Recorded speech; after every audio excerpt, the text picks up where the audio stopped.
കണ്ണൂരിലെ UDF LDF സ്ഥാനാർത്ഥികൾ ഒരു വേദിയിൽ. ജമാഅത്തെ ഇസ്ലാമി സംഘടിപ്പിച്ച ഇഫ്താർ സംഗമത്തിലാണ് കണ്ണൂരിലെ UDF സ്ഥാനാർത്ഥി കെ സുധാകരനും LDF സ്ഥാനാർത്ഥി MV ജയരാജനും ഒരുമിച്ച് പങ്കെടുത്തത്. കഥാകൃത്ത് ടി പത്മനാഭൻ ഉൾപ്പെടെയുള്ള നിരവധി പ്രമുഖർ ഇഫ്താർ സംഗമത്തിന് എത്തി. ആളുകളെ നേരിൽ കണ്ട് വോട്ടഭ്യർത്ഥിക്കുന്ന തിരക്കിനിടയിലാണ് ഇരു നേതാക്കളും ഇഫ്താർ സംഗമത്തിന് എത്തിയത്. കണ്ണൂർ ജില്ലയിലെ സാമൂഹിക രാഷ്ട്രീയ സാംസ്കാരിക രംഗത്തെ പ്രമുഖരും ഇഫ്താർ സംഗമത്തിൽ പങ്കാളികളായി. രാജ്യത്തെ മതത്തിന്റെ പേരിൽ വിഭജിക്കാനുള്ള ശ്രമങ്ങളെ ഒറ്റക്കെട്ടായി നേരിടാൻ സംഗമം ആഹ്വാനം ചെയ്തു. ഗാന്ധി വിമുക്ത ഭാരതത്തിനായി ശ്രമിക്കുന്ന ഇന്ത്യയിലെ ഭരണാധികാരികളെ ഓർമ്മിപ്പിച്ചായിരുന്നു കഥാകൃത്തിൽ ടി പത്മനാഭൻ സംസാരിച്ചത്. മഹാത്മാഗാന്ധിയെ നാമൊക്കെ കേട്ടിട്ടുണ്ട്.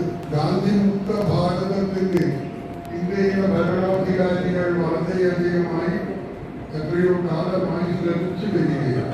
പൗരത്വ നിയമത്തെ ഒറ്റക്കെട്ടായി ചെറുക്കണമെന്ന് കെ സുധാകരൻ ആഹ്വാനം ചെയ്തു. എന്താണ് ഈ പൗരത്വ നിയമം?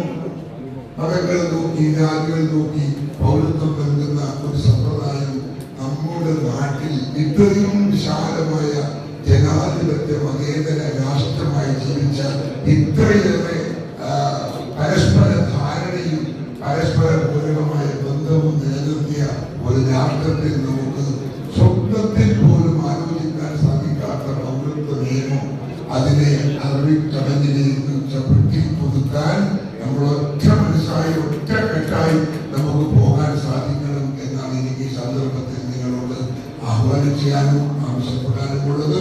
LDF സ്ഥാനാർത്ഥി MV ജയരാജൻ, മന്ത്രി രാമേന്ദ്രൻ കടന്നപ്പള്ളി, കേരള നിയമസഭാ speaker AN Shamseer, P Santhosh MP, വിവിധ രാഷ്ട്രീയ പാർട്ടി നേതാക്കളും ഉൾപ്പെടെ നിരവധി പ്രമുഖർ ഇഫ്താർ സംഗമത്തിന് എത്തി.